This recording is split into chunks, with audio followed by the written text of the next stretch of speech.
Why is the world still burning? Look at the map. Sudan has been collapsing for years. Yemen is starving. Syria is fractured. Gaza erupts, pauses, and erupts again. Every time we turn on the news, we ask the same questions. Why don't they just stop? Why do the ceasefires always fail? Why are the leaders so incompetent? We tell ourselves a comforting lie. We say these wars continue because of ancient hatreds, or because the fighters are stubborn, or because diplomacy just failed. But what if that's wrong? What if I told you that failure isn't the reason these wars last for decades? What if I told you that for the people pulling the strings, the war is actually working? Welcome to the uncomfortable truth. Welcome to the logic of managed instability.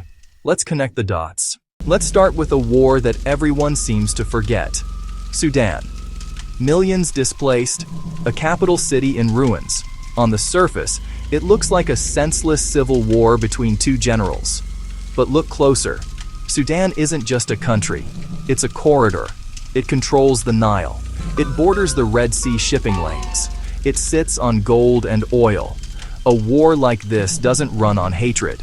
It runs on supply lines. If a fire burns for 3 years, someone is adding wood.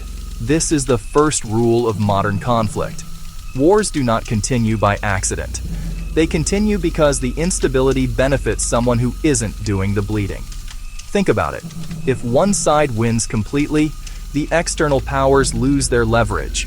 If the country collapses completely, the chaos spreads too far. So the external powers, the ones sending the drones, the cash, and the diplomatic cover, aim for the middle. Not peace, not total victory, but a slow, grinding stalemate. They don't want to fix Sudan. They want to manage it. This is why ceasefires fail. We think a ceasefire is a step toward peace. To a geopolitical strategist, a ceasefire is just a pause to reload. In a proxy war, like we see in Yemen or Syria, peace is actually dangerous for the people in power. Why? Because peace creates independence. A stable, unified Yemen doesn't need foreign patrons. A stable, strong Syria makes its own decisions. To maintain influence, you need dependency. And nothing creates dependency like war. As long as the fighting continues, the local factions need their sponsors. They need the weapons. They need the money. So the external powers keep the pot simmering. They provide enough weapons to survive, but never enough to win. They provide enough aid to prevent starvation, but never enough to rebuild. It is a cruel, calculated equilibrium. Now, we have to talk about Gaza. Most people see Gaza as a unique tragedy. But if you look at the structure, it fits the exact same pattern. It is just smaller, faster, and much more intense. Gaza exists in a state of permanent tension. For decades, the strategy here hasn't been solution. It has been containment. Why? Because a solution is expensive. A solution requires massive political risk. It requires giving up land or power or leverage. So instead, the world settles for managed instability. The pressure builds, the violence erupts, the headlines scream, then a ceasefire is signed. But the blockade remains, the incentives remain, the underlying power dynamic doesn't change, it resets. Just like in Sudan or Yemen, the suffering of the people becomes a tool. Aid becomes a bargaining chip.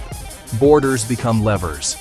Gaza is the ultimate example of what happens when the world decides that managing a conflict is easier than solving it. It's not a failure of the system. For the powerful, this is the system. This brings us to the hardest part to swallow.